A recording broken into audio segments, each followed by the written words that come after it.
Odamlar kitob o'qiydi-da, lej bi ko'proq kitob o'qigan bo'lish uchun o'qiydi-da. U kitobdan olib, bitta kitobni olib, ichida o'qigan narsalarini hayotingga tatbiq qil. Dovdirab qo'yapti-da, mana 17 yoshda u ingliz tili rezultat olib, 18 yoshda yaxshi daromad qilib, 19 yoshda uje mashina olib. Qalb toza bo'lsa bo'ldi, qolgani muhim emas deydi-ku. Bu juda ham absurd gap-da. Qalbing toza bo'lsa, sen qilayotgan ishlarni qilmaydi qalbi toza bo'lgan odam. O'ziga justify qiladi, lekin bilmagan holatda berilib ketadi. Lutchi o'chirgan ancha afzalmi? Materialistik narsalar, uy qurish uchun o'sha uyni keyin kimgadir topshirib ketadi, qabrga kiradi. Rejalashtirishni uddalamagan odam, ya'ni rejalashtirmagan odam muvaffaqiyatsizlikni rejalashtirayotgani bilan bir xil. Pul so'radi. Yo'q, bu klassik holat. Ya'ni sizdan imini dori uchun pul so'rayapti. Sevgan ishing bilan shug'ullan, hobbini ishingga aylantir. Bu narsaga qo'shilmayman to'g'risini aytsam. Boredom zonga tushgandan keyin yana tushunmay qoladi-da, o'zi bunaqa bo'lish kerakmi? Men qolib ketyapman u. Eri bilan отношенияsi, ya'ni munosabati juda ham yomon bo'lib ketayotgani uchun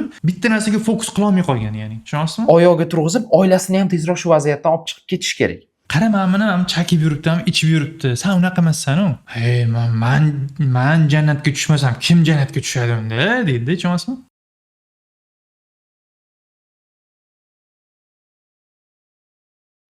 Assalomu alaykum everybody. Yaxshimisizlar, tuzukmisizlar? Bizning bugungi mehmonimiz Ismail Ustozation, ingliz tili o'qituvchisi va juda katta followerlarga ega content yurituvchisi. Xudo xolasa bugungi mavzuyimiz intizom va ilm haqida bo'ladi. Assalomu alaykum Ismail. Va alaykum assalom va rahmatullohi va barakatuh. Yaxshimisiz, birodar?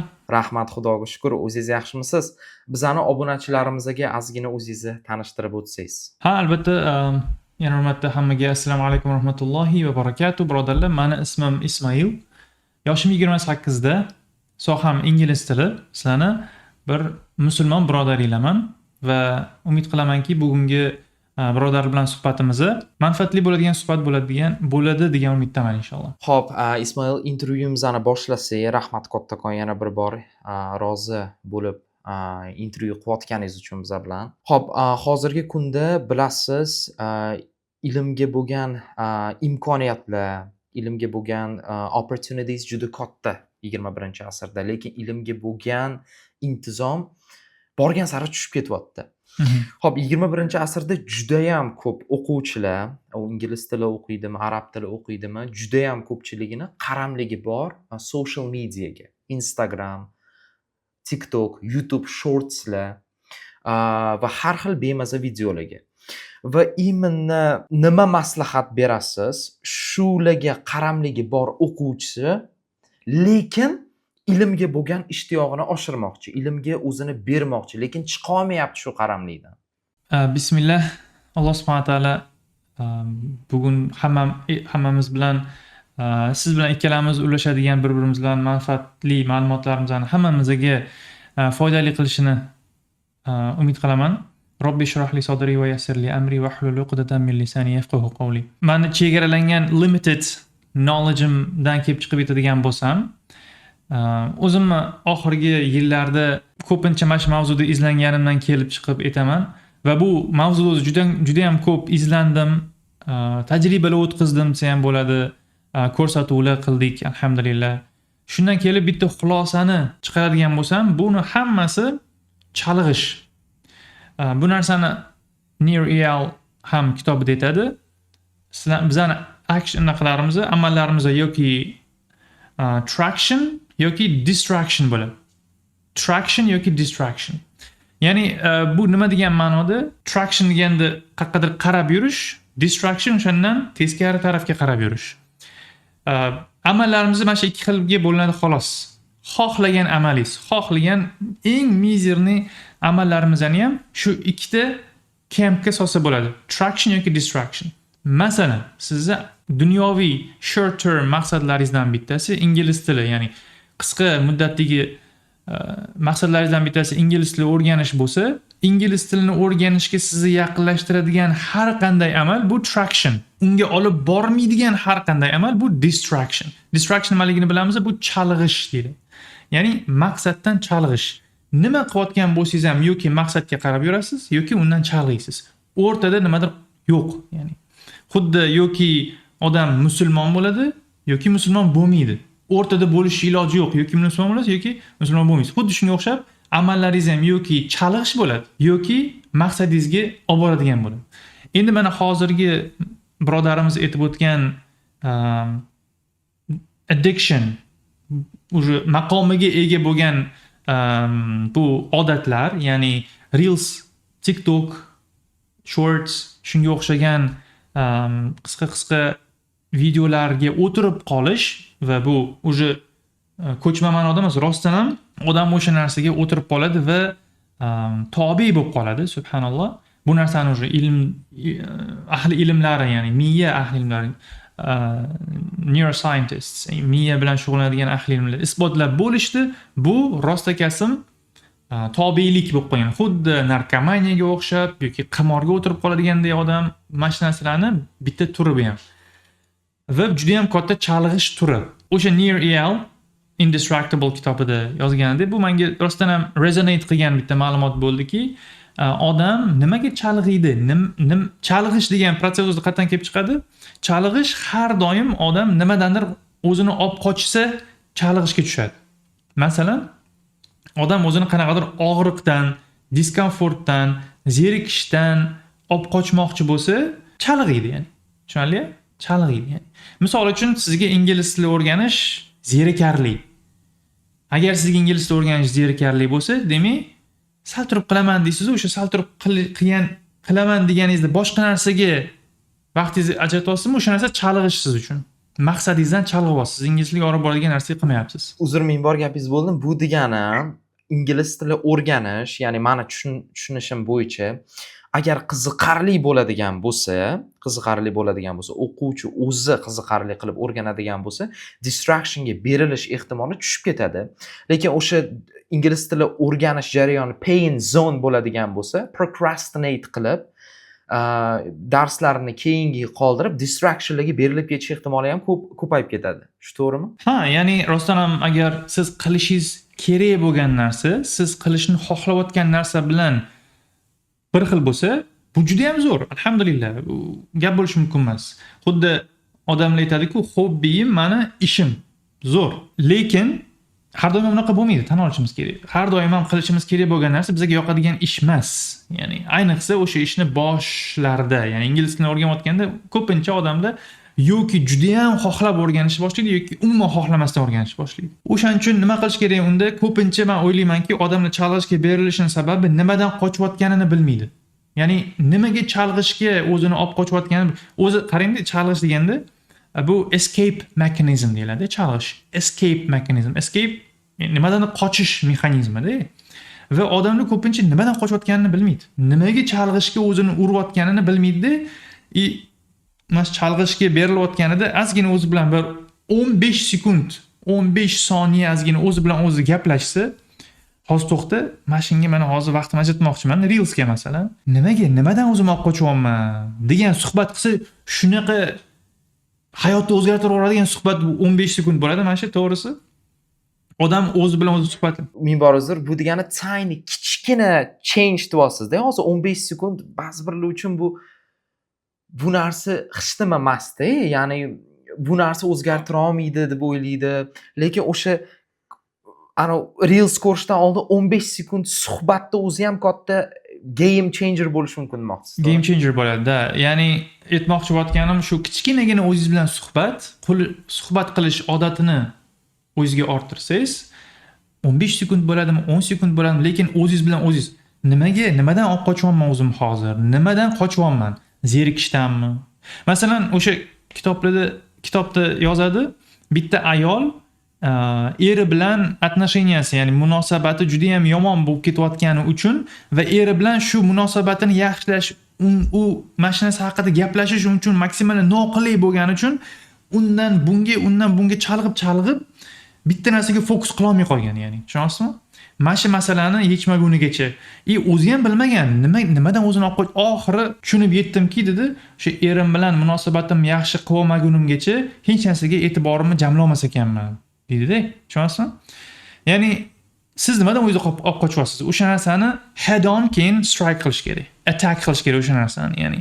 Nimadan o'zingizni olib qochayotgan bo'lsangiz, o'sha katta ehtimol bilan o'zi yoki qilishingiz kerak bo'lgan narsa yoki siz uchun foydali bo'lgan narsa bo'ladi o'zi. Ko'pincha nafsimiz bizga foydali narsani olib qochadi o'zi. ingliz tilini o'rganishmi yoki kimgadir yordam berishmi, kimlardir difficult conversation, ya'ni noqulay suhbat qilishingiz kerak. Bilasiz, sizni kutib turibdi o'sha odam bilan mana shu narsani gaplashib olishingiz kerak. Lekin cho'zib yuribsiz-da, o'sha sabab ham bo'layotgan bo'lishi mumkin. Sizni chalg'ishga o'zingizni tortayotganingizga. Yoki masalan ishingizni qilishingiz kerak, ishingiz siz uchun juda ham zerikal yoki qiyin bo'lgan ish. O'shaning uchun men hozir demak mana shu ish men uchun qiyin bo'layotgani uchun o'zimni chalg'ishlikka uryapman. Undan ko'ra mana shu qiyinchilikni osonlashtirish haqida o'ylab, ya'ni o'sha attack qilish kerak o'sha. Siz nimadan qochayotganingizni anglasangiz, o'sha narsani attack qilish keyin osonroq bo'ladi. Chunki odam har doim noma'lum narsadan qo'rqadi. Bu bor narsa. Odam noma'lum, o'zi tushunmaydigan, bilmaydigan narsadan qo'rqadi. O'sha narsani tushunib olib, bilib olishingiz uchun nimadan qochayotganingizni o'sha 15 sekundlik o'zingiz bilan o'zingiz quradigan suhbat juda ham muhim. Ya'ni o'sha har qanday chalg'ish o'zingiz sezasiz-ku, ozgina chalg'ib olay deysiz, o'shanda stop. Nimadan o'zim olib qochyapman deb aytish kerak. Bu internal triggerni yutib chiqish, ya'ni. O'zi vallohu alam bir 90% holatda odamlar external trigger sababli emas, internal trigger sababli chalg'iydi. Tushunarli? Ya'ni odamlar o'ylaydi, bu telefon sababli men chalg'yapman yoki men o'zim shunaqa yomon odamman-da, o'shaning uchun chalg'yapman yoki men вообще nima deydi, o'zim yig'ishtirib olishim kerak deydi-ku. Ya'ni men daddalam yomon odam bo'lib ketyapman o'zi. Slishkam nafsimni quli bo'lgan odamlar rostdan ham juda ham ko'p, to'g'ri, lekin internal trigger bo'ladi. O'zi ko'pincha tashqaridan ta'sir qilayotgan elementlar ichkariga qaraganda ancha kamroq bo'ladi. Agar ichkarini to'g'rilab olsangiz, tashqari uncha qiyin bo'lmay qoladi inshaalloh. Ta'sir qilmaydi uncha. Shunaqa. Tushunarli. Bu birinchisi, ikkinchisi odamlar vaqtini unchalik qadrlamay qo'ygan va e'tiborini qadrlamay qo'ygan. Men har doim o'zim ham o'quvchilarimga aytaman va birodarlarga aytaman, e'tibor degan narsani biz как resource deb qabul qilishimiz kerak. E'tibor odamlar tushunmaydi bu narsani, ya'ni masalan xuddi siz 100 ming so'mingiz bor, bir kunda ma'lum bir narsalarga ishlata olasiz xolos, to'g'rimi? Ya'ni cho'za olmaysiz bu pulni. 10 ming ishlatasiz, 50 ming ishlatasiz, yana ozgina ishlatasiz, tugaydi va nihoyat. Balkim kunni yarmiga yetkazarsiz, balkim butun kunga yetkazarsiz, ortib qolar, lekin bu chegaralangan miqdor 100 ming so'm, to'g'rimi? Har kuni e'tiboringiz ham chegaralangan. Mana shu narsani tushunishimiz kerak-da.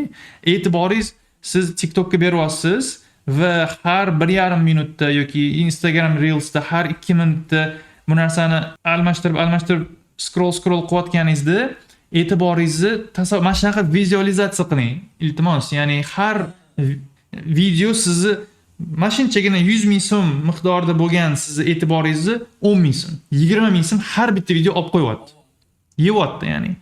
Yana bitta narsa hozir hayolimga keldi. O'zi bilasiz, baribir exchange ideas bo'layotganda shuni xayolga keladi. O'zi oldin misol uchun Imom Buxoriylar, Alisher Navoiylar, ular o'zini maksimal darajada chalg'ituvchi omillardan nima desa bo'ladi, asragan o'zini, to'g'rimi? Chunki ular ham prokrastinatsiya, perfeksionizm bu narsalarni o'rganishganda, ular ham qanaqadir ma'noda.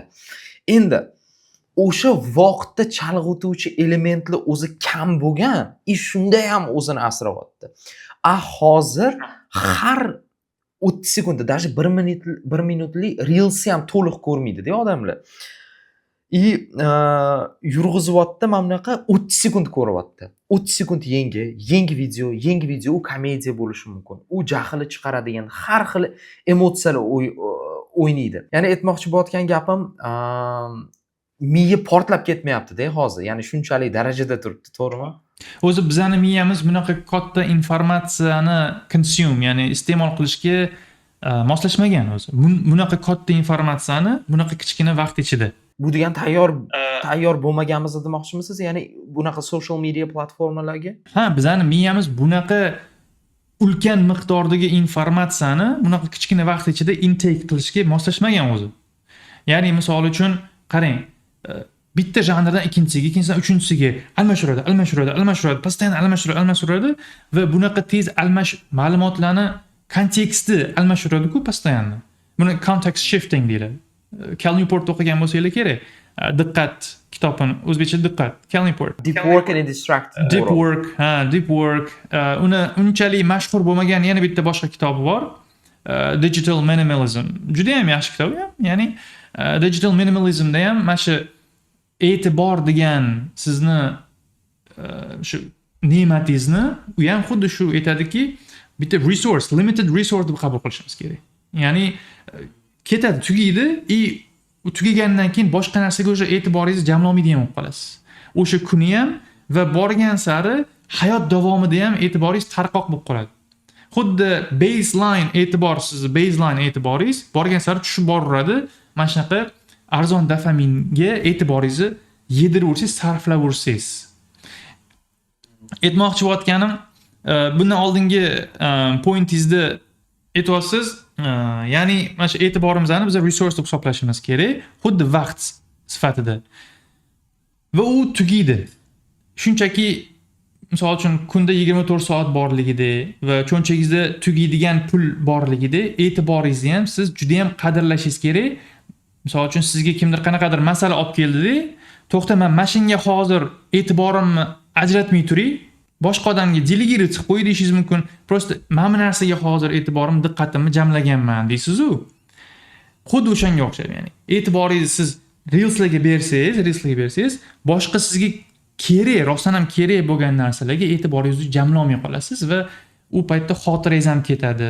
Bu aytganimiz e'tiboringiz fokus ketadi, ya'ni jamlamay qolasiz. Aqliy salohiyat ketadi. O'zi context shifting degan narsa Cal Newport boya aytganimdek, mana shu narsani juda push qiladi. Mana shu ideyani context shifting degan narsa qanchalik xavfliligini, yana-chi u subhanalloh context shiftingni foydali narsa dedi. Context shifting haqida gapiradi. Ya'ni email o'qiysiz, LinkedInda qaysi post ko'rasizmi yoki ya'ni ishda kichkina clutter bo'lgan ishlarni foydaligini shuncha.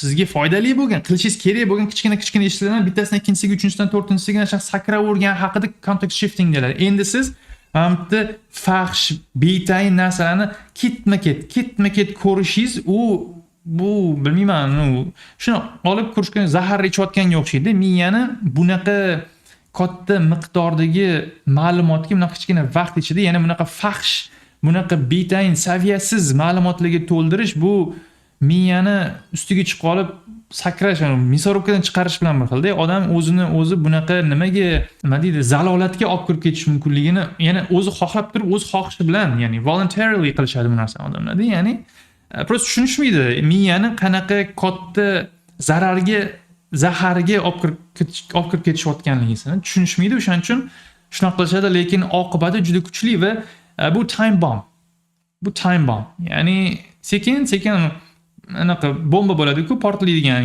pip qiladi-ku. Ya'ni bu narsa bitida bilinmaydi sizga. Sekin kamayib, keyin bitida sezishi, keyin bitida ujur dabdala chiqib ketib bo'lgandan keyin sezish boshlaysiz. Men hech narsa o'rgana olmayapman. E'tiborimni hech narsaga saqlay olmayapman. Отношениyalar buzilib ketadi. Kim bilandir konstruktiv suhbat qura olmaysiz yoki chuqur fikrla olmaysiz. Bunday odamlar bilan chuqur conversationlar, ya'ni chuqur suhbatlar qura olmaysiz. Ma'noli odamlar bilan maza qilib muloqotlasha olmaydigan bo'lib qolasiz. Men juda ko'p, subhanalloh, mana shunaqa odamlar bilan ko'rishaman-da, bu fikr almashaman desangiz, nima deb o'ylaysan mana shu narsa haqida? Sani stance, ya'ni sani pozitsiyang nima mana shu masala desang, bilmadim. Qiynalib ketadi o'ylabchi. Bu rostdan qiynoq miya uchun bo'lyapti deb odam uchun, tushunyapsizmi? Ya'ni bitta mavzuda chuqur fikrlash qiynoq bo'lib qoladi va oxir oqibat shunchaki fikrlaringiz bilan yolg'iz jimlikda o'zingiz o'tira olmaydigan bo'lib qolasiz. Постоянно miyani nimadir bilan stimulyatsiya qilish kerak bo'ladigan bo'lib qoladi-da. Ya'ni stimulyatsiya qilmasangiz, как будто lomka bo'layotgandek bo'lib qolasiz-da. Narkomanlar unaqa o'tiradi-ku, o'shanga o'xshab lomka bo'lib qoladi odam. Xuddi shu bir xil addiction bo'layotgan narsa. Hammasi miyada, hammasi dopamin sistemasi orqali bo'lyapti. Ya'ni bu ham dunyoviy isbotlangan. Alloh subhanahu va taolo bu narsadan bizani qaytargan ham. Har doim kuningizni planlashtiring. Juda ham mashhur gap bor, bilasizlar. Whoever fails to plan plans to fail. Rejalashtirishni uddalamagan odam, ya'ni rejalashtirmagan odam muvaffaqiyatsizlikni rejalashtirayotgani bilan bir xil. Ya'ni kuningizni bir hafta kontekst sifatida bir haftalik zoom out qilingda, har kuni rejalashtirib o'tish shart emas. Har kuni ertalab turib olib bir kechasi ertasi kuni rejalashtirib. Yo'q, bir haftani bitta rejalashtirib oling.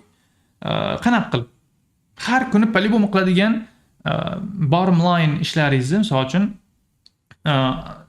non negotiable bo'ladi-ku, namozlaringiz, misol uchun uyqu, deep work sectionlar, ya'ni qattiq deep work qilasiz, qaysi vaqtdan qaysi vaqtgacha qattiq qilishingizni ham kiritib qo'yishingiz mumkin. Ya'ni har doim non negotiable, har doim har kuni mana shu ishlarni qilaman. Family time va hokazo, ya'ni study, mana shu narsani har kuni ma'lum bir vaqtda qilasiz. Keyin oralarida time slotlar bo'ladi, bo'sh vaqtlaringiz, misol uchun. Kimlardir schedule qilib qo'yish uchun bo'sh vaqtlar qoldirasiz, bilasiz qaysi vaqtda bo'shman, qaysi vaqtda bo'shmasman. O'shanda sizga kimdir telefon qilib qoladi, "Bu ko'risha olamizmi, qachon vaqting bor?" desa, shuni kalendarga qarab, "Ha, mana shu vaqtda bo'shman" deya olasizda. Lekin agar hech narsani planlashtirmasangiz, qachon bo'shligingizni ham bilmaysiz, qachon nima qilayotganingizni ham bilmaysiz. Mana bu ham boyiga masala diskomfort yaratadi ichingizda. Diskomfort bu narsa. Ya'ni nima qilishingizni bilmayapsiz, nima qilishingiz kerakligini ham bilmayapsiz. Bu degani sirazi birinchi boradigan resortingiz, ya'ni chalg'ish, ya'ni yana chalg'iysiz. Nima qilishni bilmayapman, chalg'iysiz sirazi. Bu tabiiy bu narsa. Ya'ni o'shaning uchun birinchi o'rinda nimadan o'zingiz olib qochayotganingizni o'zingiz bilan o'zingiz gaplashib oling. Ikkinchidan planlashtiring kuningizni. Kuningizni planlashtirsangiz, inshaalloh o'sha nima qilishingiz kerakligini bilasiz. Qachon o'sha narsani qilishingiz kerakligini bilasiz, qattiqligini bilasiz va hokazo. Planlashtirish kerak, ya'ni. Tushunarli? Va undan keyin albatta external triggerlarni ham address qilish kerak. Agar telefon sizni postoyanno chalg'itayotgan bo'lsa, oldingizda turgan, misol uchun men telefonimni oldimda tutmaslik uchun anaqa device joy olganman, timer. Misol uchun ko'ryapman, unaqa qilsam 20 minut, unaqa qilsam 10 minut nasha qilib timer qo'yib qo'yaman deep work uchun. Как Pomodoro texnik, to'g'ri? Da. Ya'ni telefonni qo'ysa ham bo'ladi, lekin telefonni oldimda saqlashni xohlamasam, faqat popkamga solib qo'yaman, boshqonaga olib chiqib qo'yadigan bo'lsa, mana shuni как timer ishlataman. Shu, ya'ni external triggerlarni ham, misol uchun address, ya'ni ularga ham murojaat qilishimiz kerak. Telefoningizni tozalab tashlash, social media o'chirib tashlang. Ko'proq aksar odam o'zi srednestatistiskiy odam, o'rtacha odam bu narsadan ko'proq zarar oladi o'zi. Ha, orada foydali videolar chiqib qoladi, ibratli videolar chiqib qolar, eslatmalar chiqib qoladi, lekin ularning orasida tonna saviyasiz, betayin, faxshga to'la, uyatsiz videolar o'tib oladi ichidan. Undan ko'ra batamom o'chirib tashlaydi. U batamom o'chirib tashlang, Instagramni ham o'chirib tashlang. Endi YouTube'da agar YouTube'dan foyda olgan bo'lsangiz, YouTube'da Instagramchalik emas-u, lekin unda ham shortslar kirib kelyapti. Bu degani etikli ikki toifali o'quvchi bor. Bittasi Instagrami bor, Telegramlari, TikTok, YouTube'lari borda. Siz aytayotgandagi ora deep work kiradigan bo'lsa, telefonlarni chetga olib turadi va hokazo control qila oladi o'zini. Lekin baribir ham vaqtli bo'ladi, shtob temptation bo'lib berilib ketish ehtimoli yana ham. Bu narsadan qochib qutulishi ilojisi yo'q, chunki telefon har doim oldida uni. Endi qarang, bu o'quvchi bor, ikkinchi o'quvchi prям eliminate qildi hamma distractionlarni. Social media bo'ladimi, telefoni tozalangan, telefonida hattoki o'sha podpisin mana YouTube davomida YouTube bo'ladigan bo'lsa ham, ingliz tili o'qiyotgan bo'lsa, 10 ta odamga yozilgan, hammasi ingliz tili o'qituvchilari deylik yoki o'sha ingliz tilida content yurituvchilar. Bu degani mamani e'tibori mama o'quvchinikidan ancha baland bo'ladimi? Ya'ni sezilarli. Misol uchun ba'zi birlar baribir xayoliga keladi-da, ya'ni bilasiz-ku, excuse qidirish boshlaydi. Undan ko'ra davay mama variant qilib ko'ra qoling, ya'ni o'chirmagandan ko'ra ora-orada ishlataman deb o'ziga justify qiladi, lekin bilmagan holatda berilib ketadi. Lutchi o'chirgan ancha afzalmi? Albatta. Bitta gap bor-ku. People with the strongest willpower are those who have to use it the least. Eshitganmisiz shu gapni? Ya'ni eng kuchli irodali odamlar, irodasi eng kuchli odamlar, irodasini eng kam ishlatishga majbur bo'lgan odamlar. Ya'ni o'zingiz temptationga bermasligingiz kerak-da. Ya'ni xuddi kamaytirib tashlash. Ha, ya'ni bu telefon, qo'limizda olib yurgan telefon xuddi narkomanga bir pochka narkotik berib qo'yib cho'nchagida ko'tarib yurgan narsa bilan hozir bir xil bo'lib qoldi-da, to'g'risi.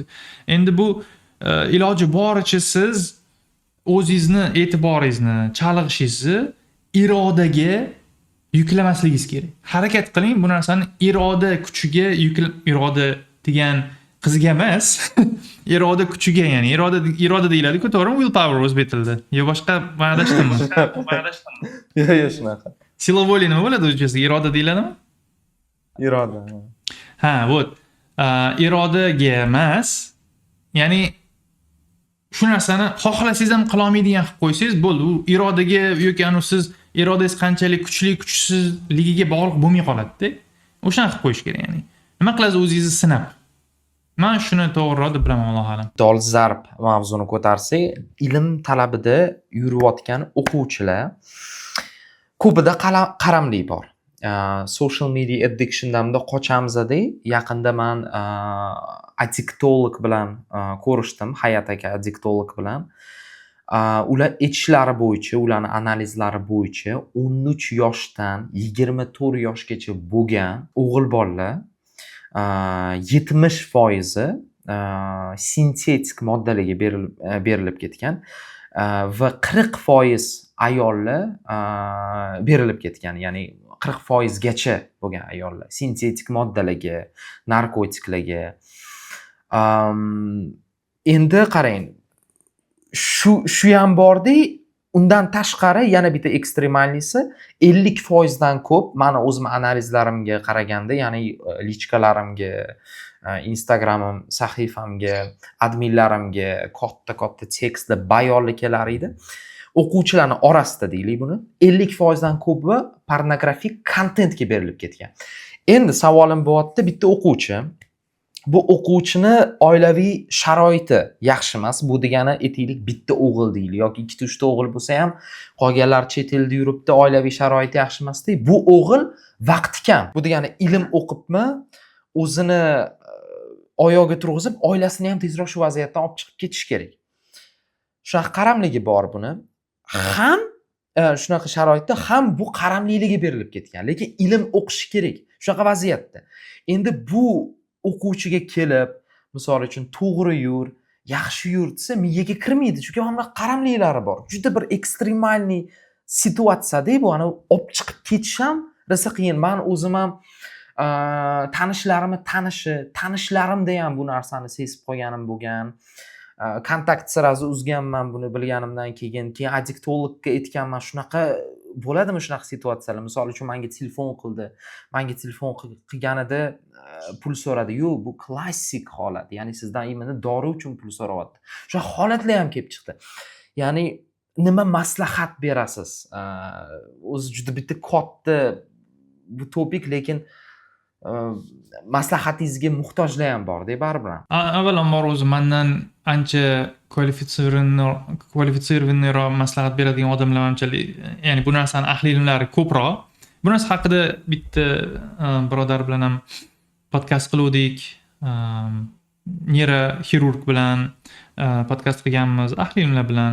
Lekin birinchi o'rinda hamma qanaqadir ko'rinishdagi addictionlarga, ya'ni tobe bo'lib qolgan odamlarga birinchi o'rinda aytgan bo'lardim, tavba qilishni. Tavba qilish kerak birinchi o'rinda. Ya'ni qarang-da, biz hozir mana har xil yo'llarni qidiramiz-ku, to'g'rimi? Muammolarni yechish yo'llarini qidiramiz. Masalan, aytaylik, mana odam katta qarzga kirib qoldi-da. Va shu qarzdan qutulishni yo'li kimdir misol uchun unga pul topishni o'rgatyapti-da, o'sha pul topishni o'rgatayotgan odam u uchun решение bo'lib ko'rinadi, ya'ni o'sha yechimdek ko'rinadi-da. Lekin unaqa emas, ya'ni yechim Allohdan. Yechimmi hammasi? Shu sog'ayib ketish ham, o'sha o'tirib qolgan narsasidan sog'ayib ketishi ham, pul masalasimi, aql masalasimi, ilm masalasimi, hammasi kimdan? Kim beradi bu narsani? Davoni kim beradi? Shafi'i kim? Ya'ni Alloh subhanahu va taolo, ya'ni Alloh shifo beradi. O'shaning uchun birinchi o'rinda Allohga tavba qilishimiz kerak-da. Ya'ni biz shu sabablarga suyanadigan bo'lib qolganmiz. tavakkalni sababilarga qiladigan bo'lib qolganmiz-da. Mana shu misol uchun hatto biz ingliz tili ustozimiz siz bilan. Lekin biz siz bilan qanaqa garantiya qilamiz ingliz tilini o'rgansang, sen boyib ketasan deb. Bu ingliz tiliga tavakkal qilish bilan bir xil gapda. Yo'q, ingliz tilini o'rgansang, inshaalloh sababini qilgan bo'lasan, lekin muvaffaqiyat shu boyib ketishmi, boshqa narsa bu Allohdan. Biz bilmaymiz. Xuddi doktor mamna qilsang 100% shifo bo'ladi mana shu deya olmaydi hech qaysi doktor. Alloh shifo bermasa hech kim tuzalib keta olmaydi-da.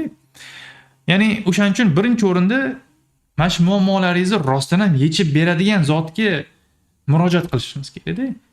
Qanaqa gunoh qilyapsizmi? Tavba qilishimiz kerak. Tavba qilish kerak. O'zi ko'p odamlar o'ylab qoladi, men shunaqa jirkanch odam bo'lib ketganmanki, men qanaqa qilib Allohga hozir boraman, tavba qilaman, qanaqa kechirim so'rayman bunaqa jirkanch ishlarimdan keyin deb o'ylaydi-da. Bitta kichkina mana shu tavba qilish haqida bitta kichkina narsani aytib bersam, agar ozgina vaqtimiz shunga fazolat qilsa. Конечно. Sal uzoqroqdan kelaman-da. Ashabul Ukhdud haqida eshitganmiz. Ashabul Ukhdud, trench, people of trench, chuqurlar qazigan odamlar haqida. Buruj surasida. O'sha bitta qirollik bo'ladi. Bilmaganlar uchun aytaman. Qirollik bo'ladi. Qirollikda o'sha qirolni sehrgari bo'ladi. Qo'lda ishlaydigan sehrgari bo'ladi. U sehrgariga rosa ko'p odamlar ergashadigan bo'ladi. Sehrgari statusi katta bo'ladi. Va o'sha sehrgar qarib qolgandan keyin o'ylaydiki, shuncha meni ilmim men bilan birga bo'lib ketadimi? Undan ko'ra deydi, qirolga boradi, menga xalqing ichidan bitta yosh aqlli bolani tanlab bergin, men o'shanga mana shu sehrni o'rgatib ketaman-da. Va u senga xizmat qiladi, xalqni senga bo'ysundirish uchun deydi. Qirol bo'pti, okey deydi-da, bitta bolani tanlab keladi. Keyin bola o'sha sehrgarni o'qishni boshlaydi. Sehrgarning oldiga ketayotganida u bola bir kun bitta nima deydi? Deb ibodat qiladigan odamni ko'rib qoladi. Ibodat qilayotgan odamni ko'rib qoladi-da, u odam mo'min bo'ladi. U mo'min odam oldiga kirib, "Nima qilyapsiz? Nima bu?" desa, keyin u da'vat qiladi mo'min odamni bolaga. Da'vat qiladi, o'rgatadi, ilm beradi-da, keyin u bola ham mo'minning oldiga, ham sehrgarning oldiga borib ilm olishni boshlaydi. Undan ham ilm oladi. Sehrgar uni kech qolgani uchun urishni boshlaydi. Nima unaqa qilyapsan deb jazolaydi, boshqa qiladi. Keyin mo'minga aytib bergandan keyin mana shu ustoziga aytsa, mana shunaqa bo'lyapti desa, sehrgarga kecha qolsang, oilam sababli kecha qoldim degan. Agar uyingga kecha qolsang, sehrgar ushab qoldi deb, mana shunaqa qilib undan bunga aytgan deganda, okey degan. Keyin bir kuni bola shu qavmini ichida bo'lganida unga qanaqadir katta maxluq, hayvon qanaqadir ataka qilib qoladi, ya'ni hujum qilib qoladi-da, o'shanda u bola keyin test qilishni xohlaydi. Bitta tosh oladi-da, "Ya Alloh, mana shu mo'min odammi gapi rost bo'lsa, o'sha haq yo'l bo'lsa, iltimos menga mana shu tosh orqali yordam ber" deydi-da. Tosh otadi haligi maxluqqa, maxluq quliydi. Bo'ldi, o'sha bola keyin iymoni o'sha kuchayib ketadi. Bo'ldi, o'sha iymonli haligi mo'minni yo'li to'g'ri ekan, sehrgar emas deb iymoni kuchayib ketadi-da. Keyin borib mo'minga aytib beradi.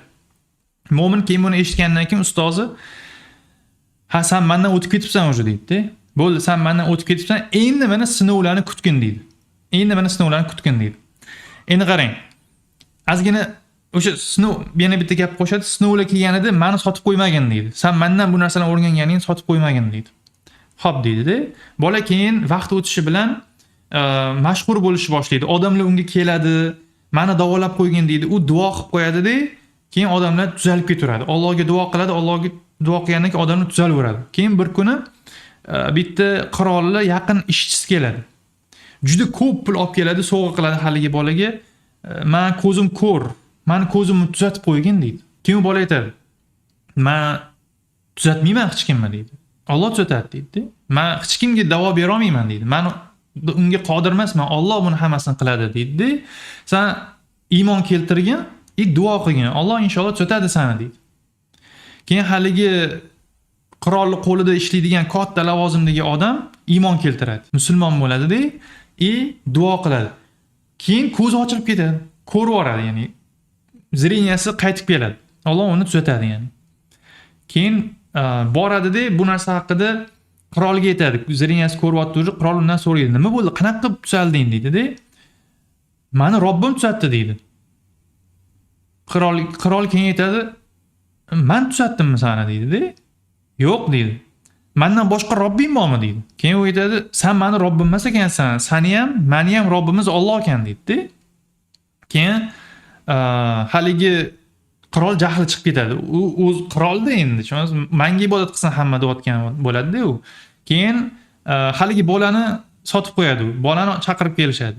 Keyin boladan mana shu narsani gaplashgandan keyin, "Ha, bola rostdan ham men musulmonman, men Allohga iymon keltirganman" deydi. Keyin bola haligi ustozini sotib qo'yadi, mo'minni.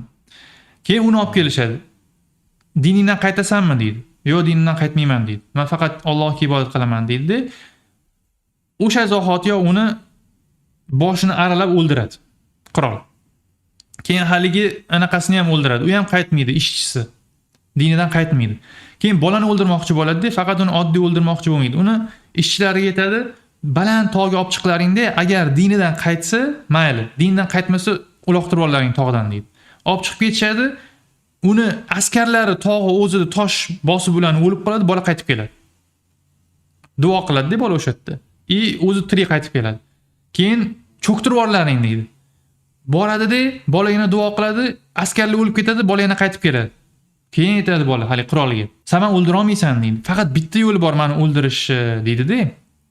"Nima yo'li?" desa, "Sen meni bitta nayzamni olasan-da, bismillah deysan-da, mana shu bolani Robbini nomi bilan deb menga o'q otasan" deydi. "O'shanda men o'laman" deydi. "Faqat hammani yig'ib kelasan mana shu narsani ko'rishga" deydi. "Hamma ko'rish kerak, hamma butun xalqni yig'asan-da, bismillah deb mana shu bolani Robbi nomi bilan deb menga o'q otasan" deydi.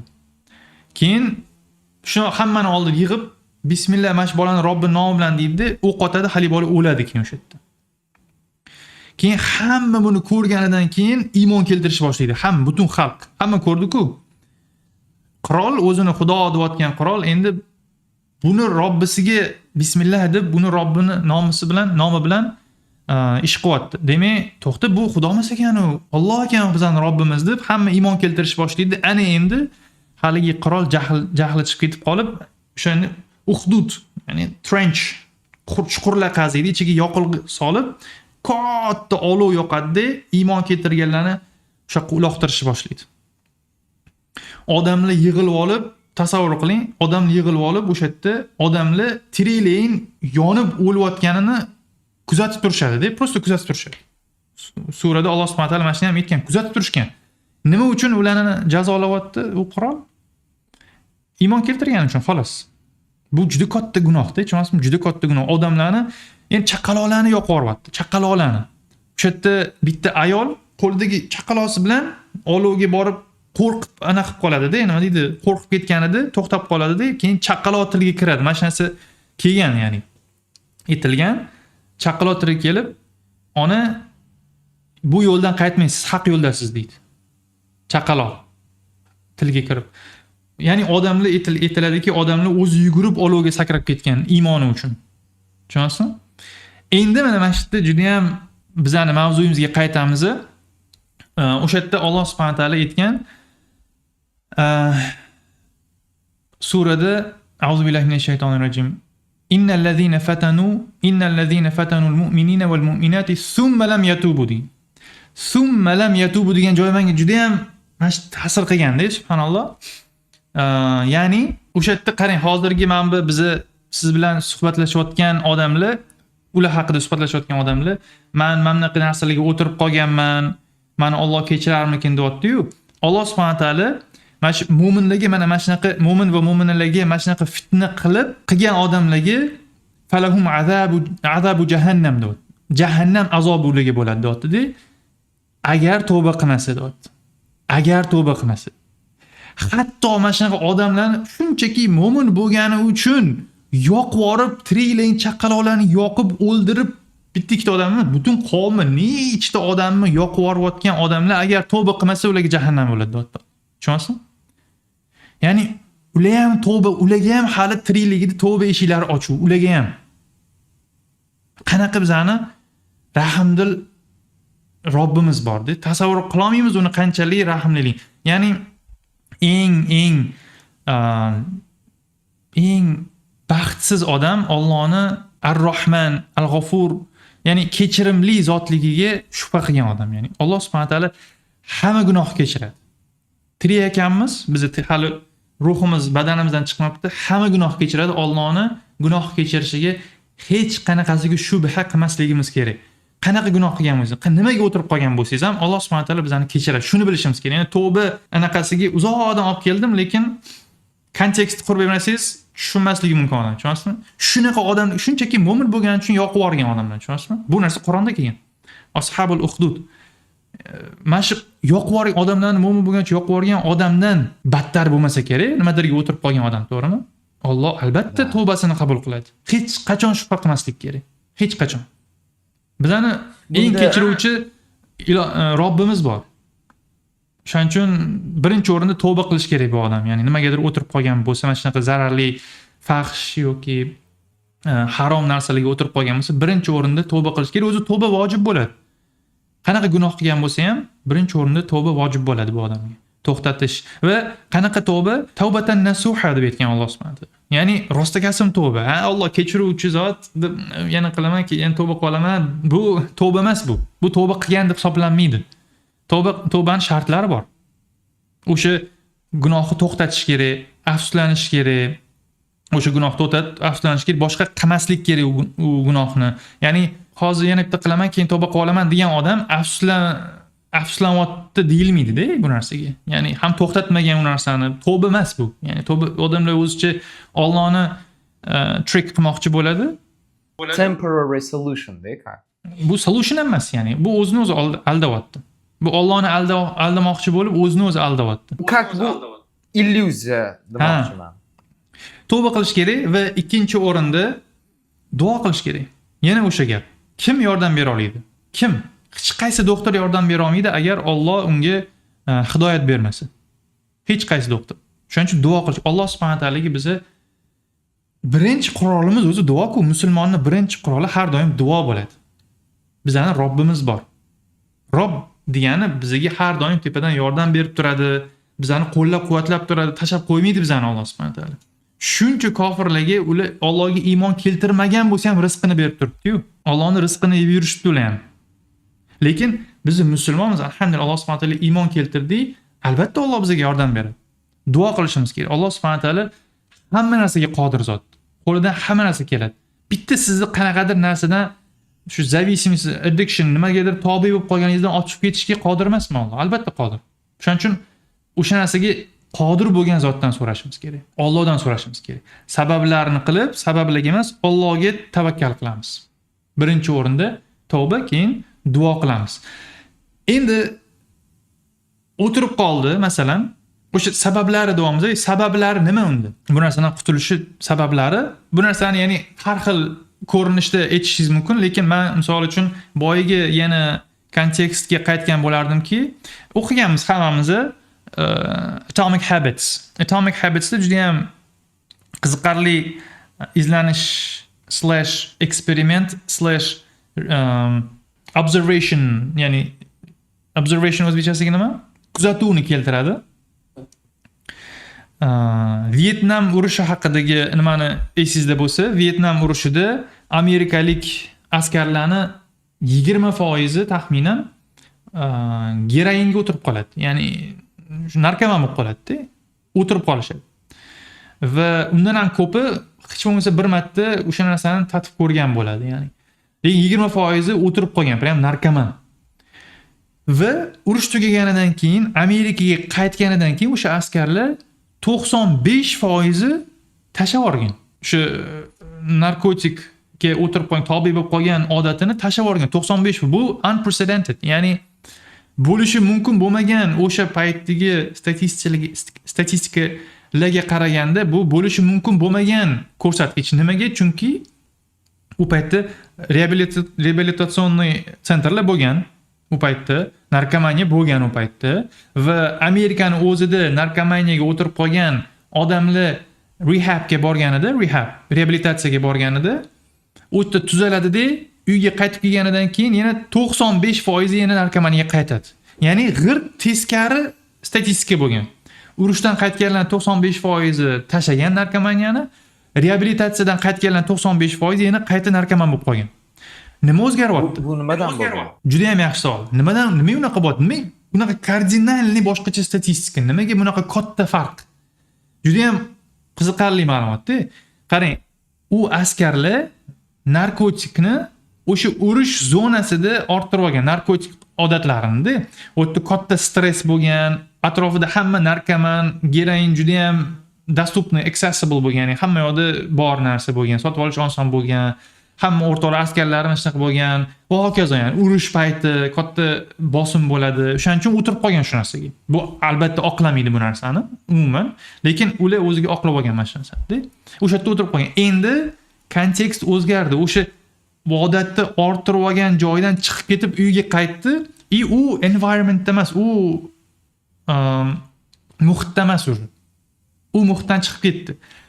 Amerikani o'zida uyida mana shu odatda orttirganlar reabilitatsionniy sentrga boradi, u yerda tuzalib oladida, yana o'sha orttirgan environmentga qaytadi. Ya'ni eski holatiga qaytadi, eski uyiga, o'sha iste'mol qilgan joylariga. Iste'mol qilgan joylariga, o'sha o'rtoqlariga qaytadi. Yana xuddi o'sha muhitga qaytib oladi-da.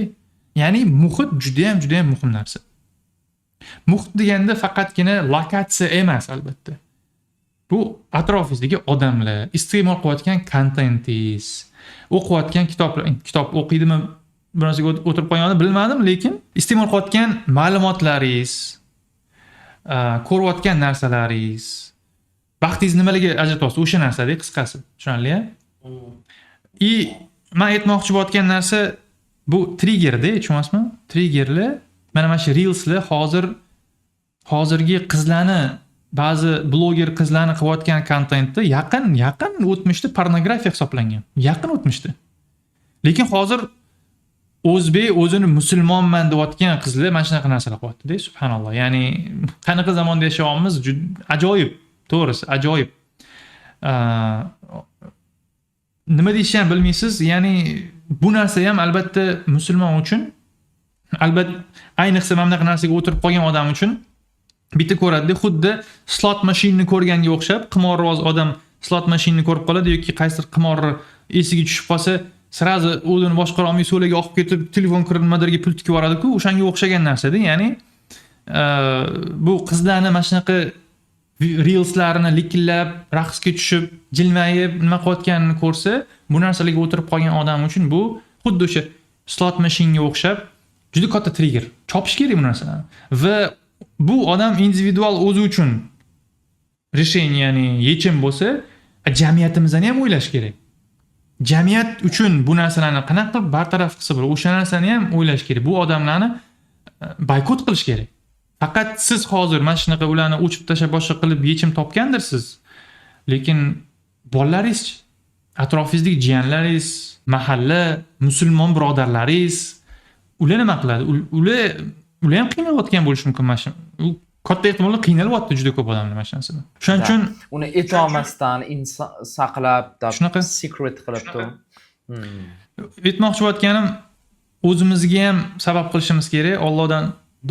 Allohga duo qilib, sabablarni o'zimiz uchun ham va jamiyat uchun ham harakat qilishimiz kerak bu narsalarni bartaraf qilish uchun, vallohu alam. Tushunarli, juda ham chiroyli javob bo'ldi. Nimaga bu temani ko'targanim?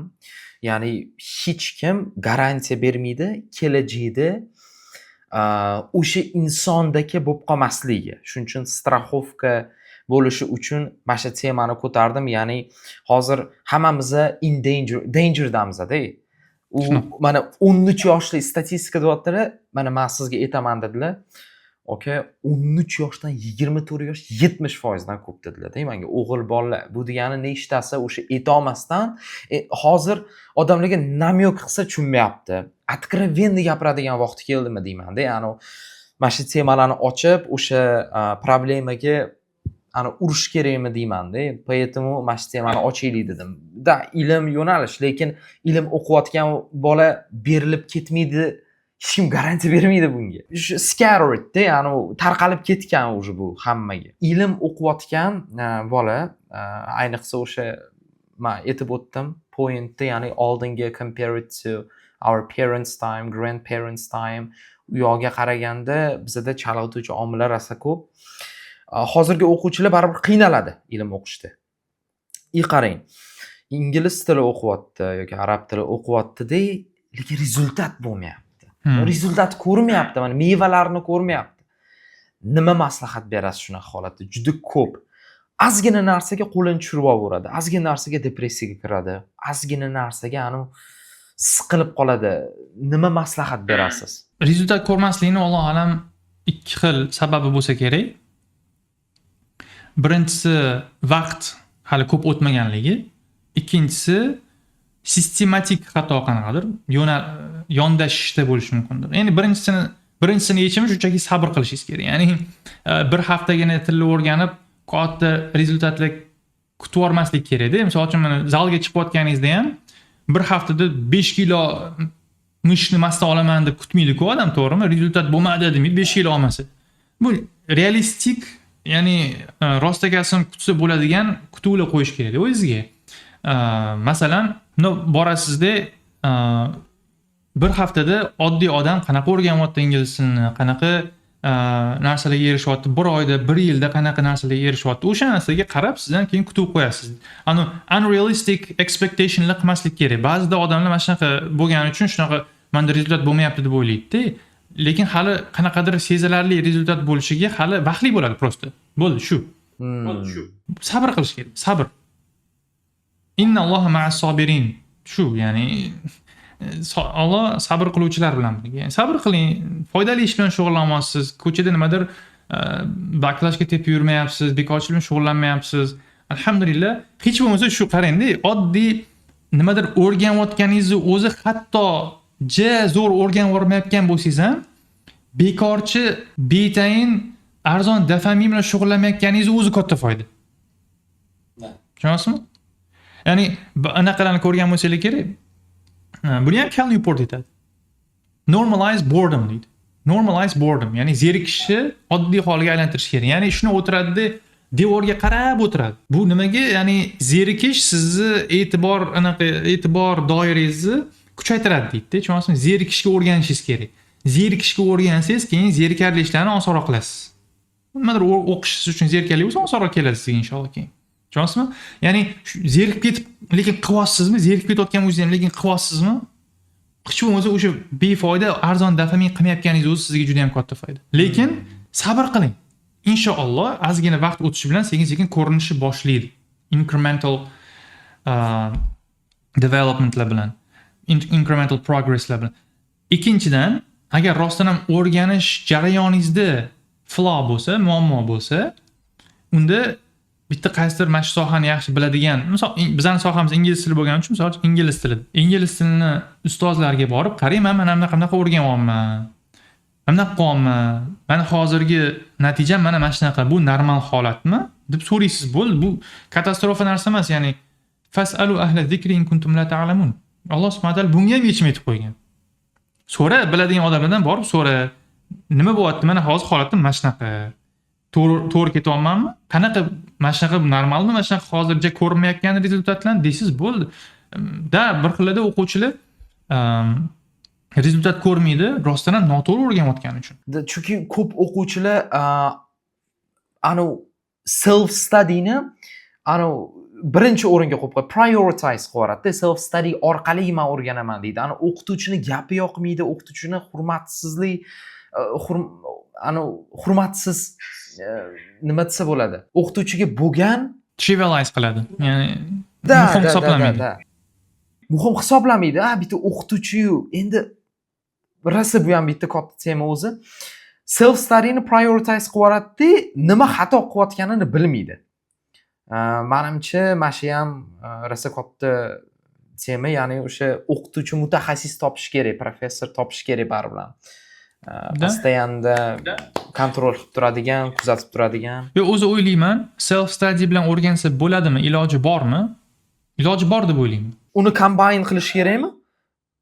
O'qituvchini ilmi bilan, misol uchun self studyda o'rganaman deb noldan o'zi boshlab hamma narsani o'zim o'rganaman degandan ko'ra, self study qilib plus o'qituvchi bo'lsa, tezroq o'rganmaydimi? Albatta tezroq o'rganadi, 100% tezroq o'rganadi. Lekin self study qilayotgan odam ham baribir kimnidir o'rgatishidan foydalanadi. Xohlasa, xohlamasa ham baribir ingliz tilini noldan kashf qilmaydi-ku, to'g'rimi? Ya'ni o'zi o'ylab topmaydi so'zlarni yoki zamonlarni yengitdan mana shunaqa bo'lsa kerak, formulasi deb o'zidan o'zi o'ylab topmaydi. Baribir kimdir o'rgatganidan foydalanadi, self study deganda ham.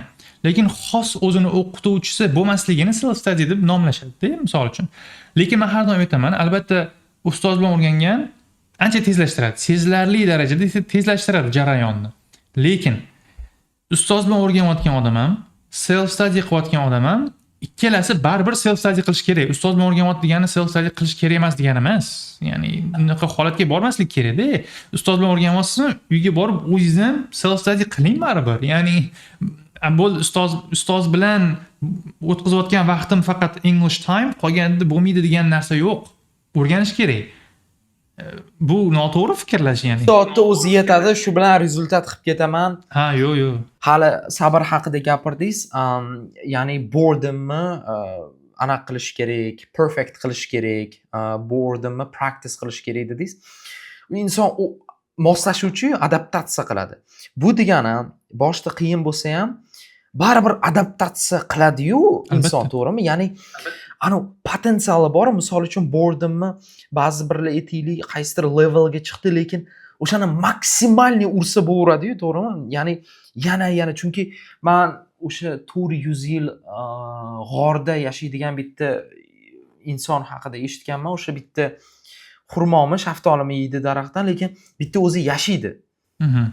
Rivoyatlarda keladimi? Ya'ni chisi boredommi maksimum levelda yashagan-da u inson. Aytmoqchi bo'layotganim adaptatsiya-yu, to'g'rimi? Ya'ni baribir inson moslashuvchan, boshida qiyin bo'ladi. Chunki ba'zi bir o'quvchilar social media platformalarni o'chirgandan keyin boredom zonga tushgandan keyin yana tushunmay qoladi-da, o'zi bunaqa bo'lish kerakmi? Men qolib ketyapman hammadan. Shu xayoli keladi. O'zi rivojlanish aynan o'sha yerda bo'layotgan bo'ladi-da. Ha. Imonni hali esimda chiqib qolmasin dedim. Imom G'azzoliy o'sha bir yaxshi Qohirada o'qib kelgan bir akamiz aytib beruvdilar. Imom G'azzoliy emotsiyani o'rganish uchun chiqib ketar ekan. 8 yil emotsiyani o'rganar ekan, u rezultat bermas ekan, lekin oxirgi 2 yilda emotsiyani o'rgandim deb aytgan. Shu to'g'rimi? Eshitganmisiz shuni? Men eshitmaganman. Emotional intelligence demoqchisizmi? Da, emotional intelligence. Ya'ni 8 yil o'rganar ekanlar. U rezultat bermaydi, lekin oxirgi 2 yilda o'sha hamma ilmni o'rganganimni men angladim mana shu 2 yilda ekanlar. Bu degani oxirida bum etib rezultat berish ehtimoli ham bormi? Shunaqa situatsiyalar ham bo'ladimi o'quvchilarda? Yo, endi bermaydi, bum. Ha, endi hammada vallohu alam har xil bo'lsa kerak. Endi misol uchun bu xuddi boyagi anaqaga o'xshabdi. Trenirovkaga o'xshagan narsa-da. Misol uchun 5 yil shug'ullanib, 5 yildan bir kun o'tgandan keyin poqqat ishib chiqmaydi-ku hamma yog'ingiz baribir. Lekin bir kun kelib sezishni boshlaysiz-da, o'sha oldingidek emasman deyishni boshlaysiz inshaalloh. Lekin bitta narsani aytaman. Ilm olsa odam agar ilm olsa, Alloh subhanahu va taolani tanishdan boshlash kerak o'zi birinchi. Allohni tanishdan, aqidani o'rganish kerak. Musulmon o'zi nimaga ishonadi? Oxirat masalasi, jannat, jahannam masalasi, farishtalar, Allohning rasullari, elchilari qanaqa xabar bilan kelishgan. Hamma elchilar bir xil xabar bilan kelgan. Hamma elchilar bitta xabar olib kelishgan. Tavhid. U nima? La ilaha illalloh nima? Va hokazo. Mana shu narsadan o'rganish bosh. Bu hayotimizning maqsadi. Hayotimizning maqsadi bu narsa. Ya'ni pul to'plash emas, ingliz tilini o'rganish emas, bola chaqa qilish emas, uy qurish emas, mashina yo'q, bu hayotimizning maqsadi bu emas. Shunaqa o'qib qo'yganda odamlar hayotining maqsadi mana shu, subhanalloh. Men musulmonman deyshadi keyin-da. Va man xalaqtul jinna val insa illa liya'budun deb qo'yibdi Alloh. Menga ibodat qilishdan boshqa narsaga yaratmadim deb qo'yibdi-da Alloh. Men musulmonman, lekin hayotim maqsadim mana bunaqa deydi. Va endi ikkinchidan o'sha ilm olayotgan odam masalan boshqa narsa ham o'rgansa, undan tashqari yana dunyoviy, misol uchun boshqa sohalarni o'rgansa masalan-da, hayotida o'zgarish sezyaptimi yo'qmi, o'sha narsaga qarash kerak-da, o'sha narsani o'rgangandan keyin. bo'lmasa eshakka yuk bo'lib qoladi-da, o'rgangan narsasidan foydalanmasa. Shunchaki o'rganib hech narsa hayotida o'zgarmasa, nima keragi bor unda o'rganish shu narsani-da, to'g'risi. Hayotingizda o'zgarish olib kelish kerak o'rganayotgan narsangiz. Odamlar kitob o'qiydi-da, lej bir ko'proq kitob o'qigan bo'lish uchun o'qiydi-da. U kitobdan olib, bitta kitobni olib, ichida o'qigan narsalarini hayotingga tatbiq qil.